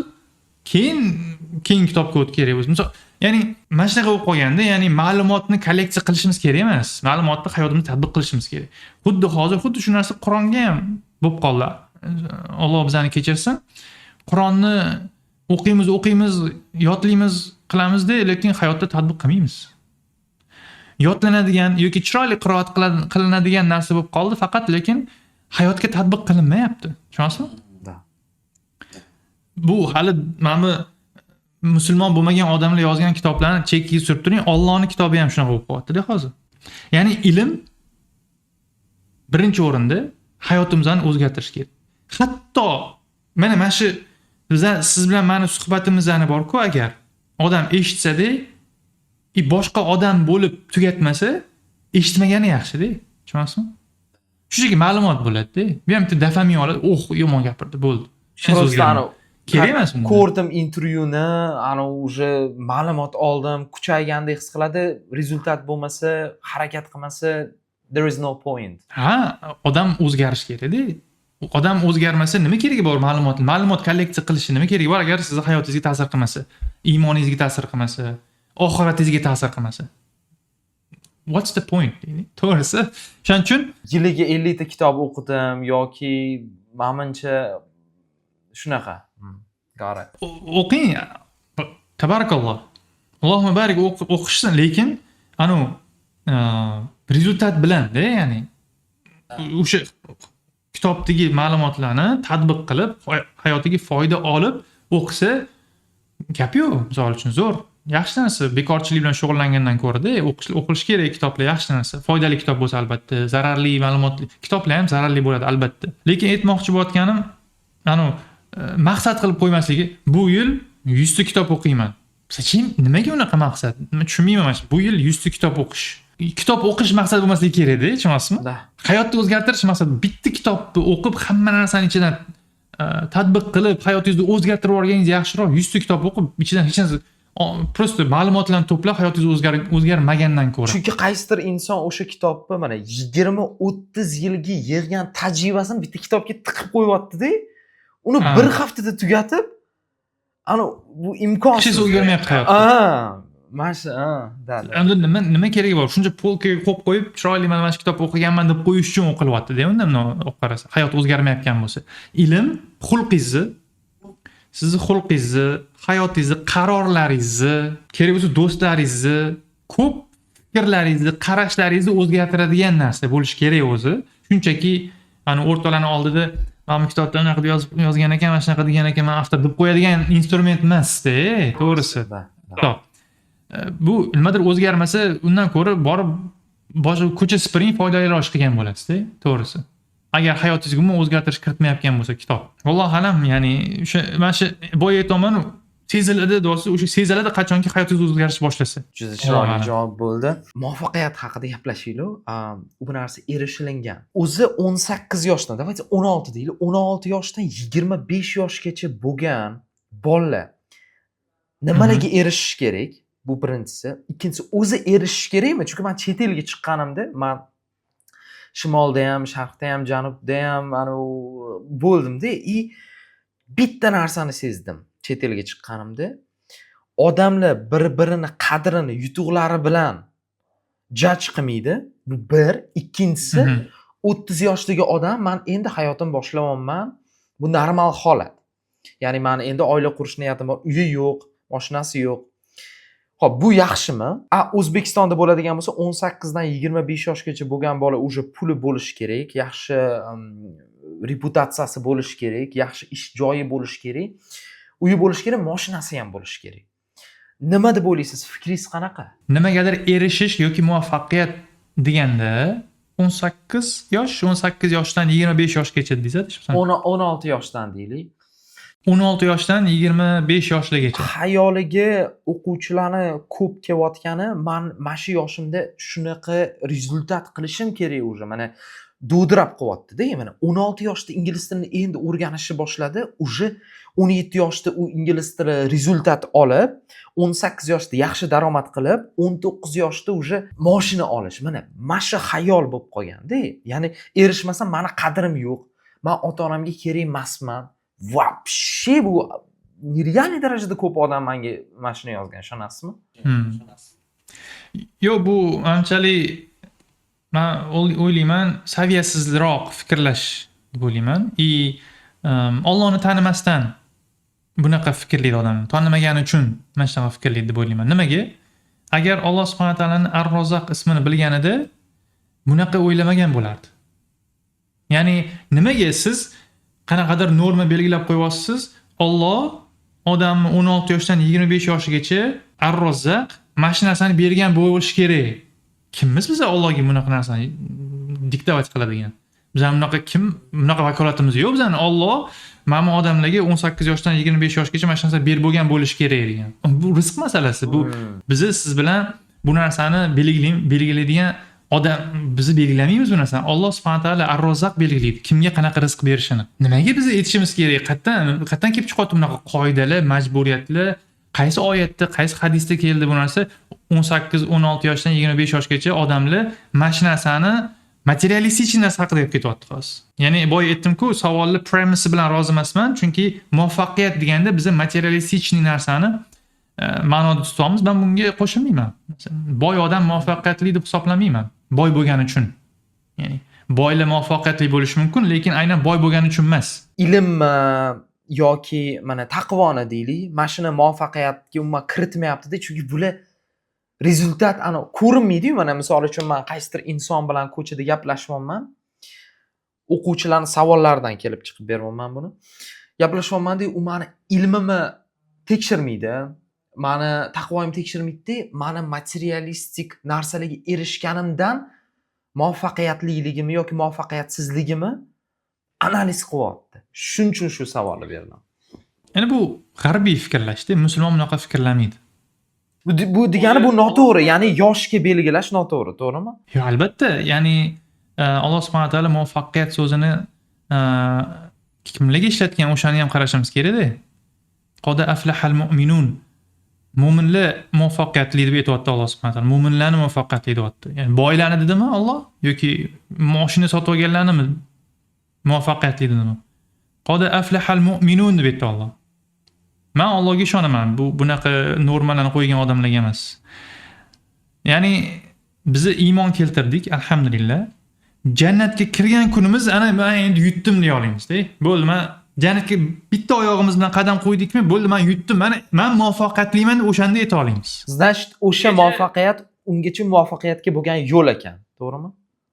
Ha, ya'ni o'sha qanchalik o'shanga Alloh subhanahu va taolo hammamizni jannatul firdavs bilan mukofotlasin, o'sha yerda jamlasin. Sizni jannatga yaqinlashtiradigan traction bu aytganimizdek, ana o'sha muvaffaqiyatga yo'l, distraction hammasi undan uzoqlashtiradigan narsa, ya'ni muvaffaqiyatdan uzoqlashtiradigan narsa. Endi qarang, aksar holatda shu pul, mashina, mana shu uy quraman, katta to'y qilaman, mana shu narsalar distraction bo'ladi o'zi. Merkellar o'zgarib qolganini sezyapsizlarmi? Odamlar itdek ishlaydi, itdek o'qiydi. Nima uchun? Dunyo uchun, ya'ni mashina uchun, katta to'y uchun yoki dunyoni ko'rib kelish uchun yoki bilmayman, materialistik narsalar, uy qurish uchun. O'sha uyni keyin kimgadir topshirib ketadi, qabrga kiradi. Oxirat mamta turganida, oxirat uchun shunaqa itdek ishlash aqlliroq odamni fikrlashi bo'lmaydimi deysiz-da, to'g'risi. Aqlliroq odamni Men bor uzr gapingizni bo'ldim. Rosa chuqur mavzuda qarang, ham bu yoqda dunyo uchun harakat qilyapti-da, mana mashina, uy olaman deb, o'zi umri qisqa-da, bu yoqda illyuziyada ham yashayotganlar ko'p deb o'ylaysizmi? Ya'ni men baribir jannatga tushaman degan miyasini bir chetida yuribdi-da. Yoshim bir vaqtga yetganda, mana qilib bo'lganimdan keyin polniy ibodatga berilib ketaman, ilmga berilaman, mana shu yo'lda yuraman. Shayton bizani aldab qo'yadi-da. Shayton bizani aldaydi. Qanaqa aldaydi? Sen yaxshisan dedi. You're okay. Qara mana buni chakib yuribdi, ichib yuribdi. Sen unaqa emassan-u. Odamniki aldanadi. Hey, man jannatga tushmasam, kim jannatga tushadi unda, deydi-da, tushunasizmi? Shayton yomon aldab qo'yadi-da. Shayton siz bilan meni juda yaxshi taniydi. Oldimizda постоянно yuradi-da, tushunasizmi? Hey, sen qara, sen zo'r odamsan, sen men bilan qara, men bilan qaragin, men ichib chakib yuribdi, o'tirib qolgan bunaqa narsalarga, men vaqtni nimalarga ketib sen lekin namoz o'qiysan sen. Sen soqol qo'yib olgansan. Sen sunnatlarga rioya qilasan, sen masjidlarga borib yurasan, sen jannatga kirmasang unda kim jannatga kiradi unda deb bizani bunaqa anaqa qilib Firavn qilib yuboradi-da, tushunasizmi? Yomon shayton bizani qaysi tarafdan bizani qalbimizga fitna olib kirishni juda yaxshi biladi-da. Endi hozir namoz ham o'qimaydigan, umuman ibodat nimaligi bilmaydigan, Allohni tanimaydigan odamlar ham mana shunaqa narsani o'ylab yuradi, tushunasizmi? Sen birovni haqqini yemayapsan-u. Qimor o'ynamayapsan, qimor reklama qilmayapsan, bo'ldi, sen jannat kalitsanda. Mana shunaqa aldanib qo'yadi-da odamlar, tushunasizmi? Yo, albatta Alloh rizqi hammaga har xil beradi. Bir xil odamlarga juda ham oson qilib qo'yadi pul topish. Juda ham oson. Hech narsa qilmaydi, pul kelaveradi. Uncha ishlamaydi, pul kelaveradi. Boy bo'lsa odam aybdor hisoblanadi. Yo'q, albatta o'sha boyligini agar Alloh yo'lida ishlatsa, dunyo to'plamasa-da Alloh yo'lida ishlatsa, o'sha boyligini o'sha odam yutdi. O'sha odam rostdan zo'r, молодец. Usmon roziyallohu anhu 30 mingtadan 10 mingtasini jihozlaganlar, askarlarni. 10 mingta askarni jihozlaganlar. Qurol aslahalar bilan, nimalar bilan. Yoki bitta bir kuni Yahudi bitta anaqa nima deydi? Well, suv oladigan well bo'ladi-ku, quduv deyiladi o'zbekchasiga. O'sha quduvni kim mana shu quduvni sotib olib musulmonlarga ehson qilsa, jannat deganlar. Usmon roziyallohu anhu yugurib kelib, o'shanaqa deysizmi deganlar. Ha, shunaqa dedim. Bo'ldi, men sotib oldim, musulmonlarga ehson deganlar. Sirazi tushunasizmi? Katta pullarga. Katta pullar ishlatganlar deb borligisini berishgan, tushunasizmi? Borligisini berishgan. Shunaqa ko'p bitta Suhayl Ar-Rumi degan sahobiy bo'lganda, radhiyallohu anhu qul bo'lganda, qul bo'lgan odam, boshqa davlatda yashagan qul bo'lgan odam, qul. Bir kuni xo'jayiniga aytgan, "Men ishlab o'zim sotib olaman" degan. Bo'ladimi degan. Harakat qil, bo'pti deganda, itda ishlaganlar, qattiq mehnat qilganlar, tinmay ishlab o'zini sotib olgan. Ya'ni o'zini ozodligini sotib olgan. Ketgan Makkaga borib o'sha yerda keyin oldi sotdi, boshqa u yoq bu yoqlar qilib boyib ketganlar. Tushundingizmi? Boy odam bo'lib ketgan, hurmatli boy odam bo'lib ketganlar-da. Keyin bir kuni qalblariga iymon kiradi. Rasululloh sollallohu alayhi vasallam Madinada bo'lganlar unda. Qalblariga iymon kiradi-da. Keyin bo'ldi, men hijrat qilaman degan. Makkadan hijrat chiqib ketaman, Rasululloh sollallohu alayhi vasallam oldilariga borib iymon keltiraman, musulmon bo'laman deganlar-da. Chiqib ketayotganlarida Makka mushriklari yo'llarini to'sadi. Suhayl, "Qayerga ketyapsan? Iymon keltirishga Rasululloh sollallohu alayhi vasallam oldilariga ketolman. Yo'l qo'ymaymiz" degan. Yo'l bermaymiz degan. Bormaysan deyshgan. Chunki odamni ketib qolyapti uni oldilariga, iymon keltiryapti, odam bunaqa influential, ya'ni boy odam, odamlarning e'tiborida bo'lgan odamlar islomni qabul qilishni xohlamagan mushriklar. Yo'lini to'sishgan. Keyin Suhayl radhiyallohu anhu aytgan, "Men yaxshi merganman, bilasanlar" deganlar. "Sanlar meni tutkunlaringgacha mana shu men anaqalarimni, nayzalarimni tugataman. Ya'ni bir nechtalaring o'lasanlar, по-любому. Meni tutkunlaringgacha, men o'sha vagonlaringgacha bir nechtalaring по-любому o'lasanlar. Bilasanlar, men yaxshi otaman kamondan" degan. Undan ko'ra anaqa qilaylik. "Men boyman, bilasanlar. Pullarimni sizlarga hammasini beraydi. Mana shunchaki Rasululloh sollallohu alayhi vasallam qo'yib yuborlaring." Bu odam qul bo'lib boyib ketgan odam. Tushunasizmi? Qanaqa itda ishlagan bu pullarni to'plash uchun. Mushriklar bo'ldi, davay deganda pullarni berganlar, qo'yib yuborishgan. Rasululloh sollallohu alayhi vasallam ular kelishlarini, Madinaga yetib borishlaridan oldin mana shu xabarni eshitganlar. Mana shunaqa bo'lganini eshitganlar-da, chiqib kutib olganlar. Biznesing, ya'ni biznes deganda oldi berding, Alloh bilan bo'lgan oldi berding, muvaffaqiyatli bo'ldi deganlar. Yutding deganlar. Bu oldi berdi-da. Bu mana muvaffaqiyat. Muvaffaqiyatli bo'ldi deganlar-da. Tushunasizmi? Qabul bo'ldi. Sen biznesing successful degani, plyusda chiqding deyaptilar-da asosan, tushunyapsizmi? Mana bu odamlar yutganda, tushunyapsizmi? Mana bu odamlar jannatni xohlagan. Bizani merkalarimiz qanaqa hozir?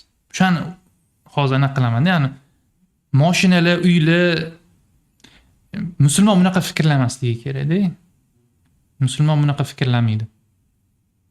Rizq masalasi Allohdan. Alloh kimga rizq bersa beradi. O'zi xohlagan odamiga rizqini ziyoda qiladi, kamaytiradi. Bu bizni sabablarini qila olamiz xolos, lekin tavakkalni Allohga qilamiz.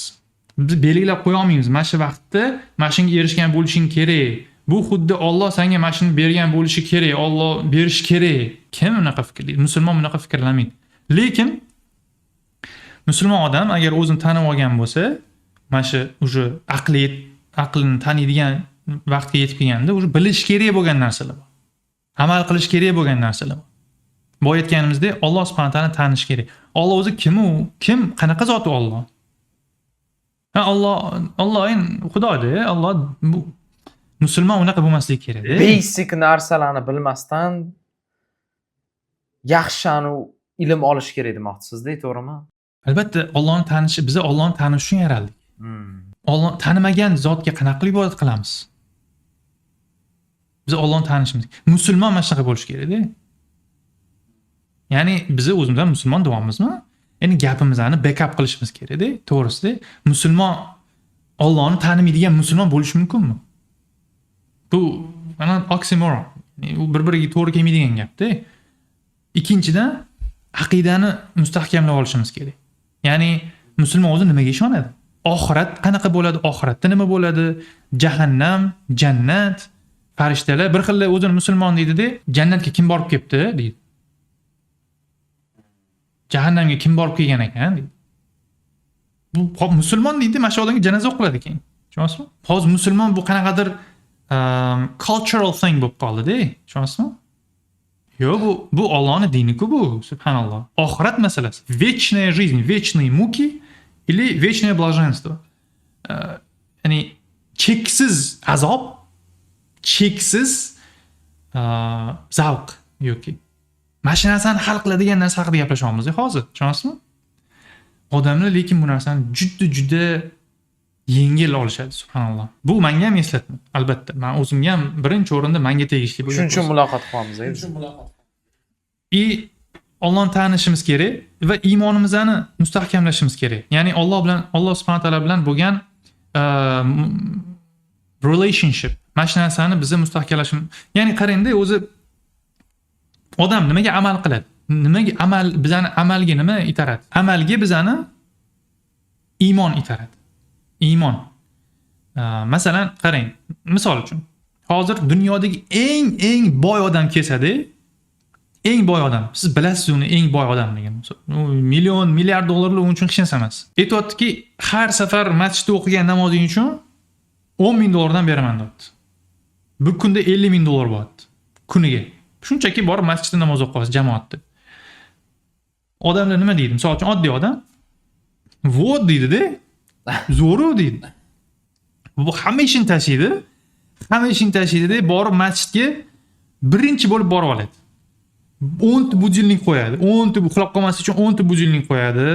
Nimaga? Chunki iymon keltirib turibdi. Iymon keltiryapti degani bu narsaga ishonyapti-da.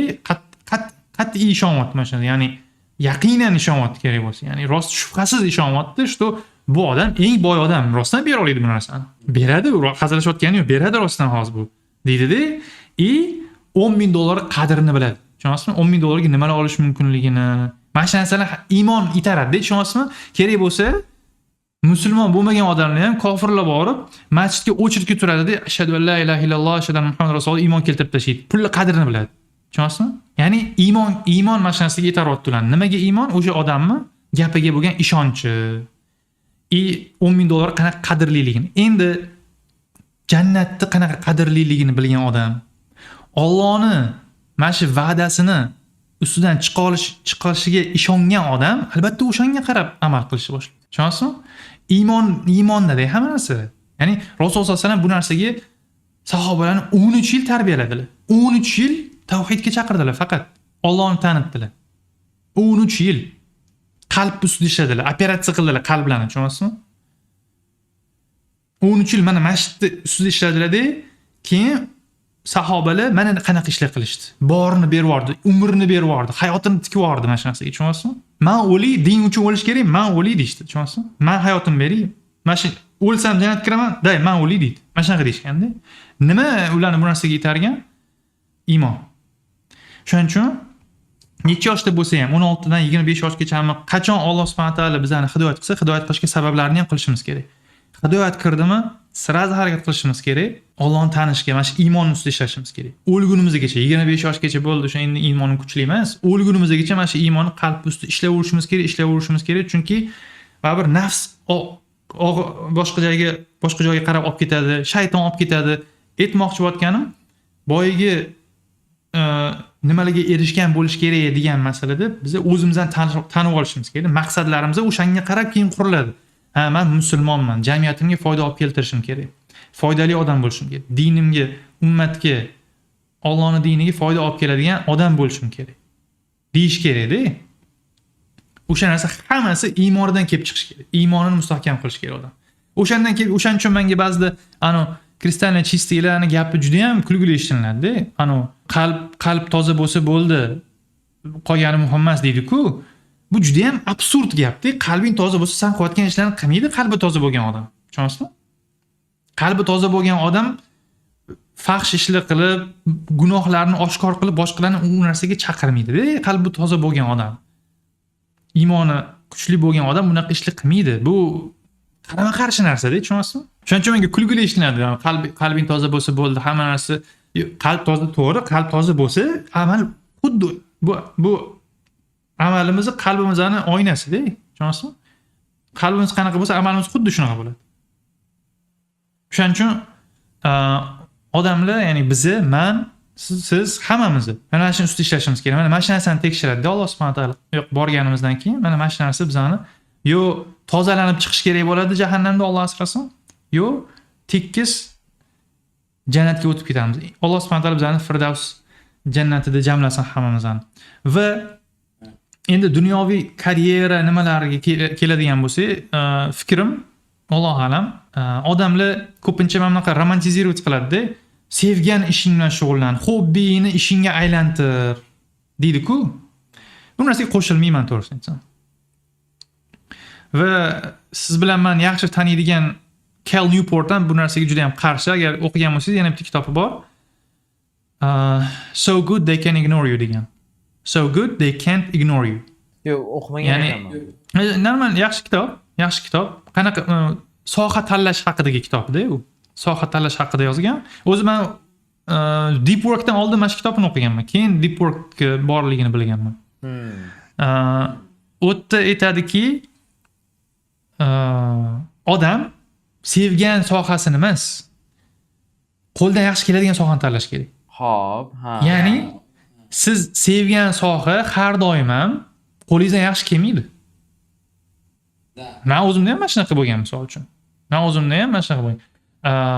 Programmist bo'lishni xohlaganman, lekin men bilaman, programmirovание meni qo'ldan yaxshi kelmaydi.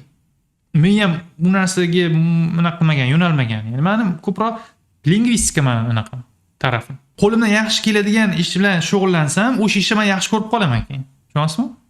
Eventually. Ha, albatta qo'lingizdan yaxshi kelyapti-ku, yaxshi pul keladi qo'lingizdan yaxshi kelgandan keyin. Keyin siz o'zingiz keyin qanaqa ishlashingizni, qachon ishlashingizni belgilay olasiz, chunki siz ekspertsiz, qo'lingizdan yaxshi kelyapti o'sha narsa. Va hokazo ya'ni. Ya'ni o'sha Cal Newport o'zi sanab chiqadi, 4 ta dream career'ni tamoyillarini aytib chiqadi-da. Ya'ni orzu karyerasini tamoyillarini aytadi. O'shalarning bittasi ham siz o'sha ishni yaxshi ko'rishingiz kerak, o'sha sohani degan narsa emas. Yaxshi pul topishingiz kerak. O'sha ishda svoboda bo'lish kerak sizda, ya'ni komillik emas, ozodlik bo'lish kerak sizda.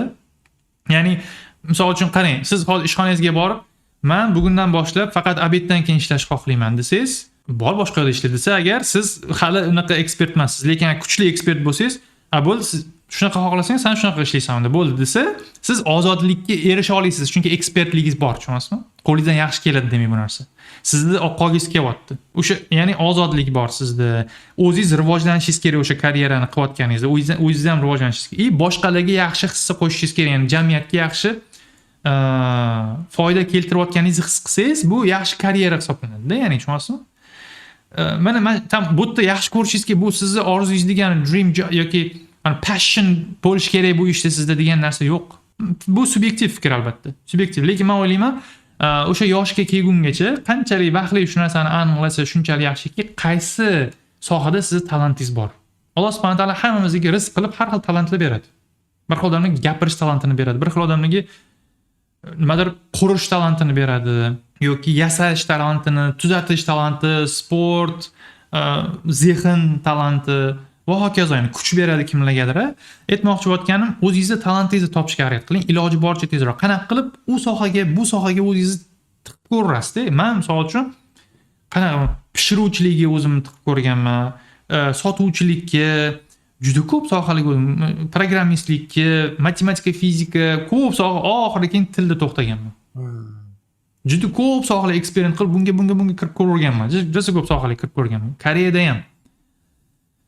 Aytmoqchi bo'lganim, qanchalik vaqtli o'zingizni talantingizni aniqlab olsangiz, shunchalik karyerangiz vaqtliroq boshlanib, tezroq ekspert bo'la olasiz. Inshaalloh yaxshiroq daromad Allohning iznidan inshaalloh daromadingiz ham katta ehtimol bilan inshaalloh yaxshi bo'ladi deb o'ylayman, Alloh alam. Juda go'zal javob berdingiz. Ingliz tiliga qaytadigan bo'lsak, 21-asrda ingliz tili qanchalik muhim? Agar muhim bo'ladigan bo'lsa, nimaga ko'pchilik imtihon topshirganidan keyin, rezultat olganidan keyin ingliz tili darajasi tushib ketadi yoki umuman o'rganmay qoladi?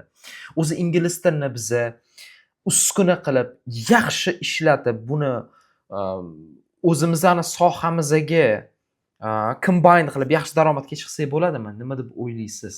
Ingliz tili o'zi 21-asrda muhimligi qancha? Ingliz tili o'rganish shartmi? Yo'q, shart emas menimchalik. Ingliz tili ustozman, ha, lekin shart emas agar sohangizda bitta pog'onada qotib qolish siz uchun muammo bo'lmasa. Lekin agar rivojlanmoqchi bo'lsangiz, sohangizda hozir eng katta sabablardan biri ingliz tilini o'rganish. Men juda ko'p soha egalari bilan gaplashdim, zamonaviy soha egalari, aytishniklar, SMMshiklar, montajyorlar, marketologlar va hokazo, sotuv juda ko'p aytadi, shu ingliz tilidan pand yedim-da. Juda katta сделка kelgan edi, shu tilni bilmaganim uchun qolib ketdim o'sha narsadan deyshadi-da. Ko'p odamlar o'ylaydi, Alloh alam, men O'zbekistonni bozorini o'zini eplab olay, keyin chet el. Yo'q, O'zbekistonni bozorini o'zida ham ingliz tili kerak hozir. Ingliz tili oldin biza endi o'rganish boshlagan paytlarimizda, necha 2012lardan boshlagan adashmasam, o'sha paytlarda ingliz tili bilsa zo'r edi, bilsa yaxshi, молодец. Hozir bilmasa uzr kechirasiz bo'lib qoldi-da. Tushunyapsizmi? Ha, shunaqa. Oldin plyus edi, hozir bilmaslik minus. Juda muhim narsa bo'lib qoldi, lekin albatta nima deydi, o'rganmasangiz muvaffaqiyatga erisha olmaysiz deb hech kim sizga ayta olmaydi. Bu boya aytganimdek rizq masalasi. Lekin eng katta sabablardan biri hozir ingliz tilini o'rganish. Ya'ni dunyoviy karyera, o'zingizni sohangizda rivojlanish xohlaysiz. Chunki katta ehtimol bilan siz qanaqa sohada bo'lsangiz ham o'sha sohadagi eng katta ma'lumotlar birinchi ingliz tilida bo'ladi. Agar din bo'lmasa sohangiz. Ikkinchidan izlanish, ya'ni hozirgi aytganingiz ma'lumot, rivojlanish. Eng top ekspertlar katta ehtimol bilan siz sohangizda ham, qanaqa sohangizda bo'lsa ham, din bo'lmasa agar ingliz tilida gapiradi. Eng top ekspertlar. Keyin rus tilida, keyin tarjima qilib kelinadi o'zbek tiliga. O'zi sezsangiz ham, mana shu zamonaviy soha egalarida O'zbekistonda topoviylari, o'zbeklarchidagi topoviylar ingliz tilini biladi. Da. Ko'pincha ingliz tilidagi tekin ma'lumotlarni kurs qilib sotiladi. Men o'zim montaj qilishni bilaman, alhamdulillah, kamerani ishlatishni bilaman. Tekinga YouTube dan o'rganganman, misol uchun. Yana bitta soha bo'lib qolgan menga bu. Bu narsadan Koreyada pul topganman ham. Bitta reels uchun $400 olardim Koreyada. Bu hali bu 5-6 yil oldin. Bitta reels uchun $400 olardim. Ya'ni bitta soha bo'lib qolganda, ya'ni tushunasizmi? Mana shu YouTube dan tekinga o'rgangan narsam. Ya'ni endi o'zingizning sohangizga mana shu narsani tatbiq qilsangiz-chi, qancha odamdan oldinga o'tib ketasiz-da, Allohning izni bilan. Shuning uchun shartmi? Yo'q. agar sohada rivojlanishga xohlab bormayotgan bo'lsangiz, shart emas. Lekin agar yo'q, men sohamda mutaxassis bo'lishni xohlayman, boshqadan qolib ketmaslikni xohlayman, AI ni yaxshi ishlatuvdan foydalanishni xohlayman desangiz, ingliz tilini o'rganish shart bo'lib qoladi-da. Alloh a'lam. Zo'r javob bo'ldi. Obunachilar, kuzatuvchilar uchun, ko'rib turganlar uchun 3 ta topoviy kitoblarni maslahat bering. Xoh u ingliz tilida bo'lsin, чтобы ilmga bo'lgan qiziqish oshib ketsin. Hozirgi o'quvchilarga kerakli bo'layotgan kitoblar 3 ta. To'g'risini aytsam, men shu musulmon yozmagan kitoblarni maslahat berishdan juda qo'rqaman har doim. Nimaga? Chunki uni o'qiyotgan odam boyga aytganimizda esizdami? Boy aytdik-ku, aqidasini, o'zini, iymonini, Allohni tanib olgandan keyin ularni kitoblaridan dunyoviy masalalarda, biznesmi boshqami, mana shu narsalarda o'qisa, ha, yaxshi. Ularni sohasidan foyda olishimiz kerak albatta. O'sha aytganimdek, biznesmi, ekonomikami, albatta shu islomiy ekonomika o'zi ham bor. Yoki samaraзвитие, time management. Da, mana shu narsadan ulardan foyda olsak bo'ladi masalan. Yoki meditsina sohasidan kitob o'qiysizmi? Yaqinda uyqu haqida bitta kitob o'qidim, qiziqarli ekan misol uchun. Yoki boshqa mana shunaqa. Men o'zim biznes haqida kitoblarni o'qishni yaxshi ko'raman. Va yaqinda siyosatga bog'liq bir ikkita kitob o'qidim. Qoyil bitta avtor yozgan kitobi miyam portladi to'g'risi, lekin shu unga men Alloh subhanahu va taolani dini orqali dindan achkisi bilan o'qiyman-da, tushunasizmi? Menga uni dinga to'g'ri kelmaydigan fikrlarini men challenge qilishni yaxshi ko'raman. Ya'ni men bunga, ya'ni avtor bilan spor o'ynaysiz-da, tushunasizmi? Spor o'ynaysiz emas, debat qilasiz avtor bilan. U nima bitta hop amerikanец bitta kitob yozib qo'ygan bo'lsa, любой gap to'g'ri bo'lib ketmaydi-yu, misol uchun. Lekin aqidasini mustahkamlab olmagan, Allohni hali yaxshi tanimaydigan odam bilan o'qisa, "Voy, kitob yozgan, kitob qilib yozibdi, bu yo'q, bu kitobga tushirilgan bo'lsa, bu gaplar bu to'g'ri gap" deydi-da, tushunasizmi? Qo'rqasizda bunaqa odamga maslahat berish. Xuddi shu gap chet elda Koreyada o'qish maslahat berasizmi degan, bilmayman, men sizga maslahat bera olmaymanmi, yo'q, men sizni tanimayman deyman-da ko'pincha. Tushunasizmi? U odam qanaqa, menga alhamdulillah men Koreyada o'qishni boshlaganman namoz. Dinni Koreyada qabul qilganman desam bo'ladi. O'zbekistonda emas. Meni namoz o'qishga kofir koreys chaqirgan. O'zbekistonda 19 yil yashab, bitta ham musulmon menga nima namoz o'qimayapsan demaganda, koreys, musulmon bo'lmagan koreys namoz o'qimaysanmi degan. O'shanda boshlaganman. Alhamdulillah yaxshi birodarlar bilan o'rab qo'ydi.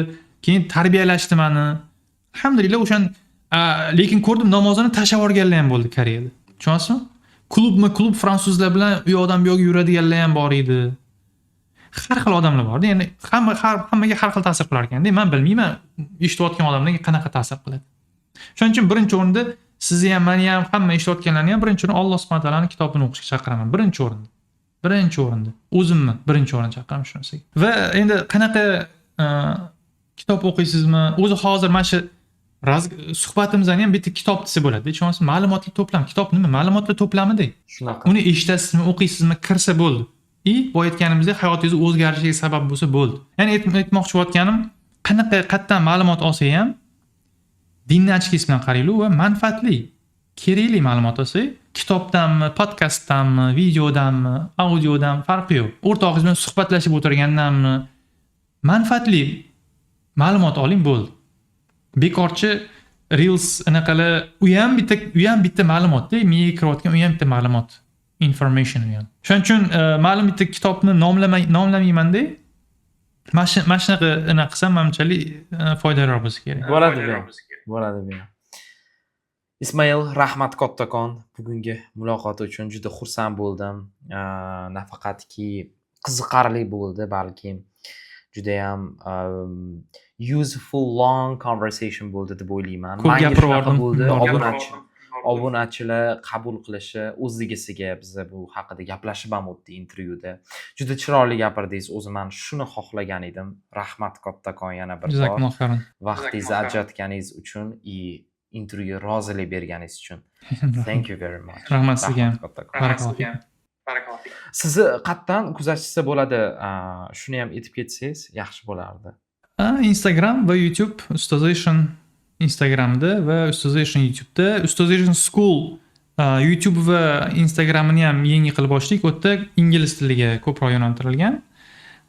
Ustoz Eshni o'zim kontentlarim. Biz shu yerda qoldiramiz, bemalol ko'rib olsanglar bo'ladi. Rahmat kattakon Ismoil. Rahmat sizlarga ham. Alloh rozi bo'lsin. Barakalloh. Hammadan. Xo'p. Kuzatuvchilar, ko'rdinglar, eshitdinglar bizani. Bu long conversation subyektiv fikrlardan основной asoslangan, ya'ni juda ko'p subyektiv fikrlar bo'ldi. Bizani maqsadimiz bu intervyu qilishdan ilmga chorlash o'quvchilarni va har xil qaramlilardan olib chiqish va intizomga sababchi bo'lish edi. Umid qilaman sizlarga yoqdi va yana bitta narsani aytib o'tib ketay shu yoqda. Bu YouTube sahifamizni bizga qanaqadir daromad yoki bunaqa narsalar olib kelmaydi. Bu chista sizlarga foyda bo'lishi uchun qilyapmiz. Rivojlanishimiz uchun like bosinglar, plus men sizlarga o'zim shaxsan maslahat beradiganim, yaqinda men kontrakt tuzdim. Agentство chet elga o'quvchilarni nufuzli universitetlarga kirishga yordam beradigan mana idealniy agentство. Men o'zim tekshirdim bularni. Tekshiruvimdan o'tdi va kontraktga qo'l qo'ydim men. Agar nufuzli universitetlarda o'qimoqchi bo'lsanglar va o'qishga tayyorlanayotgan bo'lsanglar, bularga murojaat qilsanglar bo'ladi. Shaxsan men o'zim ham bo'laman. Oldinglarda o'qishga tayyorlash jarayonida birga bo'lamiz va o'qishga olib kirib, universitetdagi hayotingizda ham siz bilan birga bo'lishga harakat qilamiz. Sahifalarga obuna bo'lib qo'ysanglar va bularga murojaat qilsanglar, juda ham zo'r sizlarga takliflar beramiz. Intervyu yoqqan bo'lsa, juda ham xursandmiz. Rahmat kattakon. Xudo xohlasa kelajakda buni ikkinchi qismi ham chiqadi. Sahifamizga obuna bo'lib qo'ysangiz bo'ldi. Rahmat kattakon.